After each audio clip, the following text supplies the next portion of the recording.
ಪಂಚರಾಜ್ಯಗಳ ಚುನಾವಣೆಯಲ್ಲಿ ಕುತೂಹಲವನ್ನ ಕೆರಳಿಸಿದಂಥ ಮೊದಲ ರಾಜ್ಯ ತಮಿಳುನಾಡು. ಯಾಕಂದ್ರೆ ಅದರ ಅಚ್ಚರಿಯ ಫಲಿತಾಂಶದ ಕಾರಣಕ್ಕಾಗಿ. ಈ ಫಲಿತಾಂಶ ಕೊಟ್ಟಂತಹ ಸಂದೇಶ ಏನು? ಈ ಚುನಾವಣೆಯ ರಿಸಲ್ಟ್ ನಲ್ಲಿ ಮತ್ತಷ್ಟು ಇಂಟ್ರೆಸ್ಟಿಂಗ್ ವಿಚಾರಗಳಿದ್ದಾವೆ, ಅದನ್ನು ನೋಡ್ತಾ ಹೋಗೋಣ.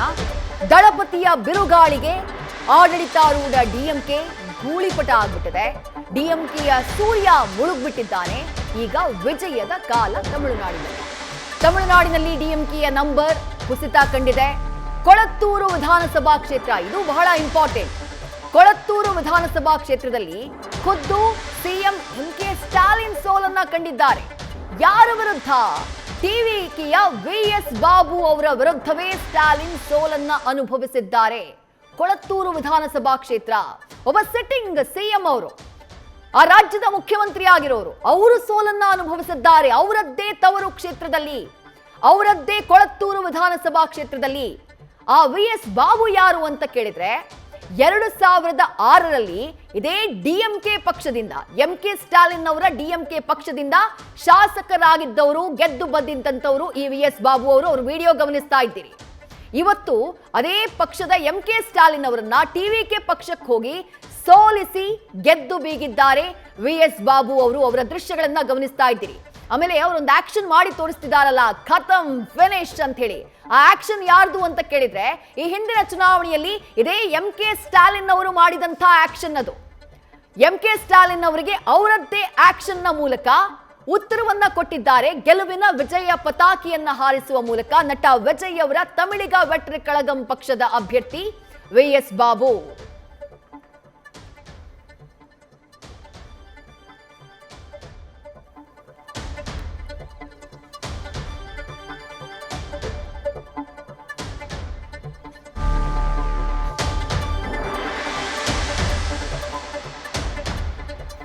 ಈ ಚುನಾವಣೆಯ ಮತ್ತೊಂದು ಬಹಳ ಇಂಟ್ರೆಸ್ಟಿಂಗ್ ಆಗಿರುವಂತಹ ವಿಚಾರ ನೀವೀಗ ಗಮನಿಸ್ತಿದ್ದೀರಲ್ಲ, ಆಕ್ಸಿಸ್ ಮೈ ಇಂಡಿಯಾದ ಸಮೀಕ್ಷೆ.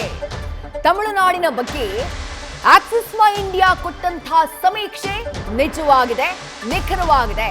ಆಕ್ಸಿಸ್ ಮೈ ಇಂಡಿಯಾದವರು ಸಮೀಕ್ಷೆಯ ಆ ನಂಬರ್ಸ್ ನ ಕೊಟ್ಟಂತಹ ಸಂದರ್ಭದಲ್ಲಿ, ಎಕ್ಸಿಟ್ ಪೋಲ್ ಸಮೀಕ್ಷೆಯ ನಂಬರ್ಸ್ ಕೊಟ್ಟಂತಹ ಸಂದರ್ಭದಲ್ಲಿ ಟಿವಿಕೆ ಪಕ್ಷಕ್ಕೆ 95ರಿಂದ 120 ಸೀಟ್ಗಳು ಬರಬಹುದು ಅನ್ನುವಂಥ ಪ್ರಿಡಿಕ್ಷನ್ ಮಾಡಿತ್ತು. ಯಾವ ಸಮೀಕ್ಷೆಯೂ ಈ ರಿಸಲ್ಟ್ ನ ಕೊಟ್ಟಿರಲಿಲ್ಲ. ಯಾವುದು ಅಂದ್ರೆ ಯಾವ ಸಮೀಕ್ಷೆನೂ ಕೊಟ್ಟಿರಲಿಲ್ಲ. ಕೆಲವರೆಲ್ಲ ಇದೇ ಟಿವಿಕೆ ಪಕ್ಷಕ್ಕೆ ಕೊಟ್ಟಿದ್ದು 0, ಖಾತೆನೇ ಓಪನ್ ಮಾಡಲ್ಲ ಅನ್ನುವಂಥ ಒಂದು ಪ್ರಿಡಿಕ್ಷನ್ ನ ಕೊಟ್ಟಿದ್ರು ಬಹುತೇಕ ಸಮೀಕ್ಷೆಗಳು. ಇನ್ನೂ ಕೆಲವು ಸಮೀಕ್ಷೆಗಳು ಸುಮಾರು 10 ಸೀಟು, 18 ಸೀಟು, 24 ಸೀಟುವರೆಗೆ ಗೆಲ್ಲಬಹುದೇನೋ ಅನ್ನುವಂಥ ಪ್ರಿಡಿಕ್ಷನ್ ನ ಮಾಡಿದ್ರು. ಬಹಳ ಇಂಟ್ರೆಸ್ಟಿಂಗ್ ಏನು ಅಂದ್ರೆ ಆಕ್ಸಿಸ್ ನ ಸಮೀಕ್ಷೆ ನೋಡಿ ತುಂಬಾ ಜನ ಅಯ್ಯೋ ಸಾಧ್ಯನೇ ಇಲ್ಲ ಬಿಡಿ, ಇದು ಓವರ್ ರೇಟೆಡ್, ಇದು ಫಾಲ್ಸ್ ಸಮೀಕ್ಷೆ ಅಂತ ಹೇಳಿ ಹಲವು ರಾಜಕೀಯ ವಿಶ್ಲೇಷಕರು ಹೇಳಿದ್ದಿದೆ, ರಾಜಕೀಯ ಪಕ್ಷಗಳು ಹೇಳಿದ್ದಿದೆ.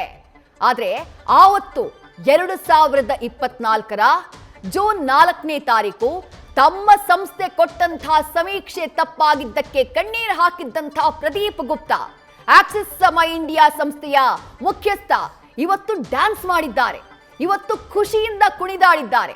ಅದಕ್ಕೆ ಕಾರಣ ಆ ಸಮೀಕ್ಷೆಯ ರಿಸಲ್ಟ್. ನೀವು ಗಮನಿಸ್ತಾ ಇದ್ದೀರಲ್ಲ, ಅವರೇ ಪ್ರದೀಪ್ ಗುಪ್ತಾ. 2 ದೃಶ್ಯಗಳನ್ನ ನೀವು ಗಮನಿಸ್ತಾ ಇದ್ದೀರಿ. ಅವ್ರು ಕಣ್ಣೀರಿಡ್ತಾ ಇರುವಂತಹ ದೃಶ್ಯ ಇದೆಯಲ್ಲ ಪಕ್ಕದಲ್ಲಿ, ಅದು 2024ರ ಜೂನ್ 4ನೇ ತಾರೀಕಿನ ದೃಶ್ಯ. ಅವತ್ತೇನಿತ್ತು ಹೇಳಿ? ಲೋಕಸಭಾ ಚುನಾವಣೆಯ ರಿಸಲ್ಟ್. ಅವತ್ತು ಲೋಕಸಭಾ ಚುನಾವಣೆಯಲ್ಲಿ ಬಿಜೆಪಿ 200ಕ್ಕೂ ಹೆಚ್ಚು ಸೀಟ್ಗಳನ್ನ ಗೆದ್ದು ಬಿಡುತ್ತೆ ಅನ್ನುವಂತಹ ಪ್ರೆಡಿಕ್ಷನ್ ಕೊಟ್ಟಿತ್ತು ಆಕ್ಸಿಸ್ ಮೈ ಇಂಡಿಯಾ ಸಂಸ್ಥೆ. ಈ ಎಕ್ಸಿಟ್ ಪೋಲ್ ನ ಸಮೀಕ್ಷೆಗಳನ್ನ ನೀಡುವಂತಹ ಸಂಸ್ಥೆಗಳಲ್ಲಿ ಬಹಳ ಕ್ರೆಡಿಬಲ್ ಸಂಸ್ಥೆಯಾಗಿ ಆಕ್ಸಿಸ್ ಮೈ ಇಂಡಿಯಾ ಗುರುತಿಸಿಕೊಂಡಿದೆ.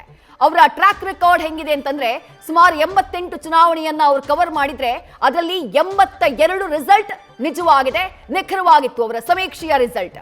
ಆದ್ರೆ ಲೋಕಸಭಾ ಚುನಾವಣೆಯಲ್ಲಿ ಬಿಜೆಪಿ ಅಭೂತಪೂರ್ವ ಗೆಲುವು, 300ಕ್ಕಿಂತ ಹೆಚ್ಚು ಸೀಟ್ಗಳನ್ನ ಗೆಲ್ಲುತ್ತೆ ಅಂತ ಹೇಳಿ ಆಕ್ಸಿಸ್ ಮೈ ಇಂಡಿಯಾ ಏನ್ ಸಮೀಕ್ಷೆಯನ್ನ ಕೊಟ್ಟಿತ್ತು, ಅದು ಅಟ್ಟರ್ ಫ್ಲಾಪ್ ಆಗ್ಬಿಡುತ್ತೆ. ಬಿಜೆಪಿ ಆವತ್ತು ಸರ್ಕಾರವನ್ನ ಮಾಡೋದಕ್ಕೆ ಬೇರೆ ಪಕ್ಷಗಳ ಸಹಾಯವನ್ನ ಪಡೆಯಬೇಕಾಯ್ತು. ನರೇಂದ್ರ ಮೋದಿ ಅವರ ಸರ್ಕಾರ ರಚನೆ ಆಗಬೇಕು ಅಂತಂದ್ರೆ ಇನ್ನೊಂದ್ 2-3 ಪಕ್ಷಗಳ ಜೊತೆ ಅಲಯನ್ಸ್ ಅನ್ನ ಮಾಡ್ಕೊಳ್ಬೇಕಾದಂತಹ ಸಿಚುವೇಶನ್ ನಿರ್ಮಾಣ ಆಯ್ತು. ಸಿಂಗಲ್ ಲಾರ್ಜೆಸ್ಟ್ ಆಗಿ ಎಷ್ಟು ಸೀಟನ್ನ ಗೆಲ್ಲೋದಕ್ಕೆ ಸಾಧ್ಯ ಆಗಿಲ್ಲ ಬಿಜೆಪಿಗೆ. ಆವತ್ತು ಈ ರೀತಿ ಸ್ಟುಡಿಯೋದಲ್ಲಿ ಕೂತ್ಕೊಂಡು ಕಣ್ಣೀರು ಹಾಕಿದ್ರು ಪ್ರದೀಪ್ ಗುಪ್ತಾ ಅವರು. ನನ್ನ ಪ್ರೆಡಿಕ್ಷನ್ ತಪ್ಪಾಗಿದೆ, ನಮ್ಮ ಸ್ಯಾಂಪ್ಲಿಂಗ್ ರಾಂಗ್ ಆಗಿದೆ ಅಂತ ಹೇಳಿ ಕಣ್ಣೀರು ಹಾಕಿದ್ರು. ಅವತ್ತೆಲ್ಲರೂ ಕೂಡ ಅವರನ್ನ ಸಮಾಧಾನ ಮಾಡಿದ್ರು ಆ ಸಂದರ್ಭದಲ್ಲಿ. ಇವತ್ತು ಅದೇ ಪ್ರದೀಪ್ ಗುಪ್ತಾ ಅವರ ಸಂಸ್ಥೆ ಮಾತ್ರ ಕೊಟ್ಟಿದ್ದು ಈ ಸಮೀಕ್ಷೆಯನ್ನ. ತಮಿಳುನಾಡಿಗೆ ಸಂಬಂಧಪಟ್ಟ ಹಾಗೆ ಬೇರೆ ಯಾವ ಸಮೀಕ್ಷಾ ಸಂಸ್ಥೆಗಳು ಕೊಟ್ಟಿಲ್ಲ. ಎಲ್ಲ ಸಮೀಕ್ಷೆಗಳು ಹೇಳಿದ್ದು ಡಿಎಂಕೆ ಅಧಿಕಾರಕ್ಕೆ ಬರುತ್ತೆ ಅಂತ ಹೇಳಿ, ಯಾವುದೋ ಒಂದು ಎಡಿಎಂಕೆ ಬರುತ್ತೆ ಅಂತ ಹೇಳಿತ್ತು. ಆದ್ರೆ ಪ್ರದೀಪ್ ಗುಪ್ತಾ ಅವರು ಮಾತ್ರ ತಮಿಳುನಾಡಿನಲ್ಲಿ ವಿಜಯ್ ಅವರ ಟಿವಿಕೆ ಪಕ್ಷ 95ರಿಂದ 120 ಗೆಲ್ಲತ್ತೆ ಅಂತ ಹೇಳಿ ನಿಖರವಾಗಿ ಹೇಳಿದ್ರು. ಹಂಗೂ ಅವ್ರಿಗೆ ಕೇಳ್ತಾರೆ, ಯಾಕಂದ್ರೆ ಎಲ್ಲಾರದ್ದು ಉಲ್ಟಾ ಇದೆಯಲ್ಲ, ಎಲ್ಲರೂ ಕಡಿಮೆ ಕೊಟ್ಟಿದ್ದಾರಲ್ಲ, ನೀವೇನಾದ್ರೂ ಹೇಳಿದ್ ಮತ್ತೆ ಸುಳ್ಳಾಗ್ಬಿಟ್ರೆ ಅಂತ ಪ್ರಶ್ನೆ ಕೇಳ್ತಾರೆ. ಆಗ ಪ್ರದೀಪ್ ಗುಪ್ತಾ ಹೇಳಿದ್ರು, ಎಷ್ಟೇ ತಪ್ಪಾಗಿದ್ರು ನಾನು ಕೊಟ್ಟಿದ್ದು 70ಕ್ಕಿಂತ ಕಡಿಮೆ ಹೋಗೋದಿಲ್ಲ ವಿಜಯ್ ಅವರ ಸೀಟ್ ಅಂತ ಹೇಳಿ ಬಹಳ ಕಾನ್ಫಿಡೆಂಟ್ ಆಗಿ ಹೇಳಿದ್ರು. ಅವರ ಪ್ರೆಡಿಕ್ಷನ್ ನಿಜ ಆಗಿದೆ. ಆ ಪ್ರೆಡಿಕ್ಷನ್ ನಿಜ ಆಗಿದ್ದಕ್ಕೆ ಪ್ರದೀಪ್ ಗುಪ್ತಾ ಅವರ ಆಕ್ಸಿಸ್ ಮೈ ಇಂಡಿಯಾ ಸಂಸ್ಥೆಯ ಕಚೇರಿ ಅಲ್ಲಿ ಆ ಕುಣಿದು ಕುಪ್ಪಳಿಸುವಂತಹ ಒಂದು ಸನ್ನಿವೇಶ, ಆ ಸಂಭ್ರಮಾಚರಣೆ ಕಾಣಿಸ್ತಾ ಇದೆ. ಎಕ್ಸಿಟ್ ಪೋಲ್ ಸಮೀಕ್ಷೆ ಹೇಗ್ ಮಾಡ್ತಾರೆ ಅಂತಂದ್ರೆ, ಚುನಾವಣೆ ಮುಗಿಯುತ್ತಲ್ಲ, ಮುಗಿದಂತಹ ನಂತರದಲ್ಲಿ ವೋಟ್ ಹಾಕಿ ಬಂದಂತಹ ಮತದಾರರಿಂದ ಮಾಹಿತಿಯನ್ನ ಕಲೆ ಹಾಕ್ತಾರೆ. ಒಂದಿಷ್ಟು ಸ್ಯಾಂಪಲ್ ಗಳನ್ನ ಸೆಲೆಕ್ಟ್ ಮಾಡ್ತಾರೆ. ಅವುಗಳ ಆಧಾರದ ಮೇಲೆ ಮ್ಯಾಥಮೆಟಿಕಲಿ ಒಂದು ರಿಸಲ್ಟ್ ಅನ್ನ ಕೊಡುವಂತಹ ಒಂದು ಪ್ರೆಡಿಕ್ಷನ್ ಅನ್ನ ಮಾಡುವಂತಹ ಕೆಲಸ ಆಗುತ್ತೆ. ತಮ್ಮ ಪ್ರೆಡಿಕ್ಷನ್ ನಲ್ಲಿ ತಮಿಳುನಾಡಿನ ವಿಚಾರಕ್ಕೆ ಸಂಬಂಧಪಟ್ಟ ಹಾಗೆ ಪ್ರದೀಪ್ ಗುಪ್ತಾ ಗೆದ್ದು ಬೀಗಿದ್ದಾರೆ. ಎಲ್ಲರ ಮೆಚ್ಚುಗೆಗೂ ಕೂಡ ಅವರ ಸಂಸ್ಥೆಯ ಎಕ್ಸಿಟ್ ಪೋಲ್ ನ ರಿಸಲ್ಟ್ ಪಾತ್ರ ಆಗಿದೆ.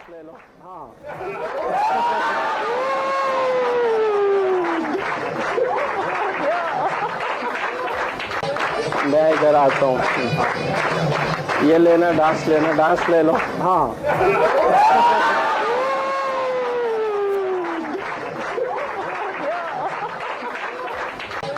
मैं इधर आता हूँ.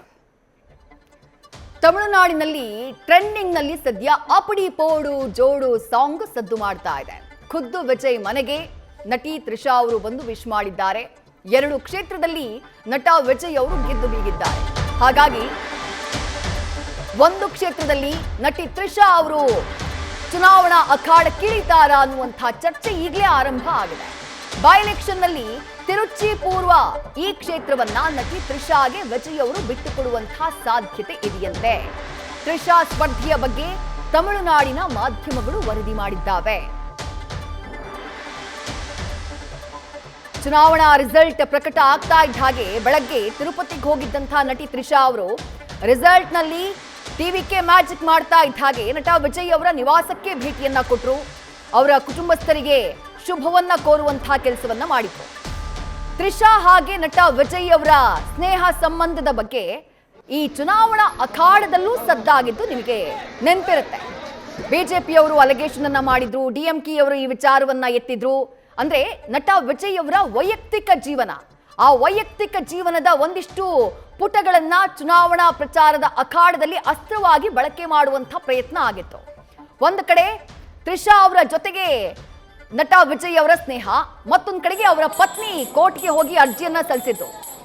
ನಟ ವಿಜಯ್ ಅವರಿಗೆ ಬೇರೆ ನಟಿಯ ಜೊತೆ ಅಫೇರ್ ಇದೆ, ನಾನು ಅದನ್ನ ಪ್ರಶ್ನೆ ಮಾಡಿದ್ದೆ, ಆಗ ನಾನು ಇದನ್ನ ಕಂಟಿನ್ಯೂ ಮಾಡೋದಿಲ್ಲ ಅಂತ ಹೇಳಿದ್ರು. 2021ರಿಂದಾನು ಅವರು ಇಲ್ಲೀಗಲ್ ಅಫೇರ್ ನಲ್ಲಿ ಕಂಟಿನ್ಯೂ ಆಗಿದ್ದಾರೆ, ಎಕ್ಸ್ಟ್ರಾ ಮ್ಯಾರಿಟಲ್ ಅಫೇರ್ ನ ಇಟ್ಕೊಂಡಿದ್ದಾರೆ, ನನ್ನನ್ನ ಹಾಗೆ ನನ್ನ ಮಕ್ಕಳನ್ನ ದೂರವಿಟ್ಟಿದ್ದಾರೆ, ಇಂಥದ್ದೆಲ್ಲ ಆರೋಪಗಳನ್ನ ಮಾಡಿದ್ರು. ಕೋರ್ಟ್ ಮೂಲಕ ಕೋರ್ಟ್ಗೆ ಒಂದು ಖಾಸಗಿ ಅರ್ಜಿಯನ್ನ ಅವರು ಸಲ್ಲಿಕೆ ಮಾಡ್ತಾರೆ. ಚುನಾವಣಾ ಕಾವು ಏರಿದ್ದಂತಹ ಸಂದರ್ಭ ಅದು. ಆ ಟೈಮ್ನಲ್ಲೇ ವಿಜಯ್ ಅವರ ಪತ್ನಿ ಸಂಗೀತಾ ಅವರು ಹಾಕಿದಂತಹ ಈ ಅರ್ಜಿ ದೊಡ್ಡ ಮಟ್ಟದಲ್ಲಿ ಚರ್ಚೆಗೆ ಗ್ರಾಸ ಆಗುತ್ತೆ. ನಟ ವಿಜಯ್ ಅವರಿಗೆ ಅದು ನೆಗೆಟಿವ್ ಆಗಬಹುದು ಅನ್ನುವಂತಹ ಚರ್ಚೆಗಳೆಲ್ಲ ಆರಂಭ ಆಗಿತ್ತು. ಬೇರೆ ಪಕ್ಷಗಳು ಅದನ್ನ ಬಳಕೆ ಮಾಡಿಕೊಳ್ಳುವಂತಹ ಪ್ರಯತ್ನವನ್ನು ಕೂಡ ಮಾಡಿದ್ವು.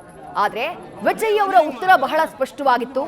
ನನ್ನ ವೈಯಕ್ತಿಕ ಜೀವನದ ಬಗ್ಗೆ ಆರೋಪಗಳನ್ನ ಮಾಡ್ತಿದ್ದಾರೆ, ನೀವೆಲ್ಲ ನನ್ನ ಅಭಿಮಾನಿಗಳಿದ್ದೀರಿ, ಅದ್ಯಾವುದಕ್ಕೂ ನೀವು ತಲೆ ಕೆಡಿಸಿಕೊಳ್ಳೋದಕ್ಕೆ ಹೋಗಬೇಡಿ, ಅದ್ಯಾವುದೂ ಕೂಡ ಹೆಚ್ಚಿನ ಇಂಪಾರ್ಟೆನ್ಸ್ ಕೊಡುವಂತಹ ವಿಷಯಗಳೇ ಅಲ್ಲ ಅಂತ ಹೇಳಿ ಅದೆಲ್ಲವನ್ನ ಕೂಡ ಸೈಡಿಗಿಡುವಂತಹ ಕೆಲಸವನ್ನ ಮಾಡಿದ್ರು ನಟ ವಿಜಯ್. ಅವ್ರು ಹೇಳಿದ್ದನ್ನ ಅವರ ಅಭಿಮಾನಿಗಳು ಕೂಡ ಒಪ್ಕೊಂಡ್ರು. ಅದು ಅವರ ಮೇಲೆ ನೆಗೆಟಿವ್ ಆದಂತಹ ಪರಿಣಾಮವನ್ನ ಬೀರಿಲ್ಲ ಅನ್ನುವುದಕ್ಕೆ ಇವತ್ತು ಬಂದಿರುವಂತಹ ಫಲಿತಾಂಶ ಸಾಕ್ಷಿ. ಇನ್ನು ತ್ರಿಷಾ ಅವರ ಜೊತೆಗೆ ನಟ ವಿಜಯ್ ಅವರ ಸಂಬಂಧದ ಬಗ್ಗೆ ಏನು ಆರೋಪ ಕೇಳಿ ಬರ್ತಾ ಇತ್ತು, ಈ ಚುನಾವಣಾ ಪ್ರಚಾರದ ಸಂದರ್ಭದಲ್ಲೇ ನಟಿ ತ್ರಿಷಾ ಅವರ ಜೊತೆಗೆ ಒಂದು ಮದುವೆ ಕಾರ್ಯಕ್ರಮದಲ್ಲಿ ಕಾಣಿಸಿಕೊಂಡು ಬಿಡ್ತಾರೆ ವಿಜಯ್. ಅಂದ್ರೆ ಈ ಆರೋಪಗಳಿಂದ ಅವರು ಕುಗ್ಗ್ ಹೋಗೋದಿಲ್ಲ ಅಥವಾ ಏನನ್ನೋ ಹೈಡ್ ಮಾಡ್ತಾ ಇದ್ದೀನಿ ನಾನು ಅಂತ ಹೇಳಿ ಬಿಂಬಿಸೋದಕ್ಕೆ ಹೋಗೋದಿಲ್ಲ. ತ್ರಿಷಾ ಅವರ ಜೊತೆಗೆ ಒಂದು ಮದುವೆ ಕಾರ್ಯಕ್ರಮದಲ್ಲಿ ಕಾಣಿಸಿಕೊಳ್ತಾರೆ. ಅದು ಕೂಡ ಬಹಳ ದೊಡ್ಡ ಮಟ್ಟದಲ್ಲಿ ಸದ್ದು ಮಾಡುತ್ತೆ. ಇವತ್ತು ರಿಸಲ್ಟ್ ಬರ್ತಾ ಇದ್ದ ಹಾಗೆ ತ್ರಿಷಾ ತಿರುಪತಿಗೆ ಹೋಗಿದ್ದವರು ದೌಡಾಯಿಸ್ಕೊಂಡು ನಟ ವಿಜಯ್ ಅವರ ಮನೆಗೆ ಬಂದು ಅವರ ಕುಟುಂಬಸ್ಥರಿಗೆ ಅಭಿನಂದನೆಯನ್ನ ಸಲ್ಲಿಸಿದ್ದಾರೆ. ಈಗ ಬಹಳ ದೊಡ್ಡ ಮಟ್ಟದಲ್ಲಿ ಚರ್ಚೆಯಲ್ಲಿರುವಂತಹ ವಿಷಯ ಏನು ಅಂದ್ರೆ, 2 ಕ್ಷೇತ್ರದಲ್ಲಿ ವಿಜಯ್ ಅವರು ಗೆದ್ದಿರೋದು. ನಿಂತಿರುವ 2 ಕ್ಷೇತ್ರದಲ್ಲೂ ಗೆಲುವು ದಾಖಲು ಮಾಡಿದ್ದಾರೆ, ಪೆರಂಬೂರು ಹಾಗೆ ತಿರುಚಿ ಪೂರ್ವ. ಈ ತಿರುಚಿ ಪೂರ್ವವನ್ನ ಅವ್ರು ಬಿಟ್ಕೊಡ್ತಾರೆ ಎನ್ನುವಂತಹ ಮಾಹಿತಿ. ಆ ತಿರುಚಿ ಪೂರ್ವದಕ್ಕೆ ನಡೆಯುವಂತಹ ಬೈ ಎಲೆಕ್ಷನ್ ನಲ್ಲಿ ನಟಿ ತ್ರಿಷಾ ಅವರು ಆಕೆ ಸ್ಪರ್ಧೆ ಮಾಡಲಿದ್ದಾರೆ ಎನ್ನುವಂತ ಮಾಹಿತಿ ಇದೆ. ಮತ್ತೊಂದು ಇಂಟ್ರೆಸ್ಟಿಂಗ್ ವಿಚಾರ ಏನು ಅಂದ್ರೆ, ನಟ ವಿಜಯ್ ಅವರ ಈ ಚುನಾವಣಾ ಪ್ರಚಾರ ಅಥವಾ ಚುನಾವಣೆಯ ಈ ವರ್ಕ್ ಲೋಡ್ ಎಲ್ಲ ಏನಿತ್ತು, ಆ ಒಂದು ಕಾರ್ಯಾಚರಣೆಯಲ್ಲಿ ಖುದ್ದು ನಟಿ ತ್ರಿಷಾ ಅವರು ಕೂಡ ಭಾಗಿಯಾಗಿದ್ರು ಅನ್ನುವಂಥ ಮಾಹಿತಿ ಇದೆ. ಆ ಕಾರಣಕ್ಕಾಗಿನೇ ತಿರುಚಿ ಪೂರ್ವದಲ್ಲಿ ಅವರು ಅಖಾಡಕ್ಕಿಳಿತಾರೆ ಅಂತ ಹೇಳಿ ಹೇಳಲಾಗ್ತಾ ಇದೆ. ನ್ಯೂಸ್ ಫಸ್ಟ್ ನಿರ್ಭೀತಿಯಿಂದ ನಿಮ್ಮ ಪರವಾಗಿ.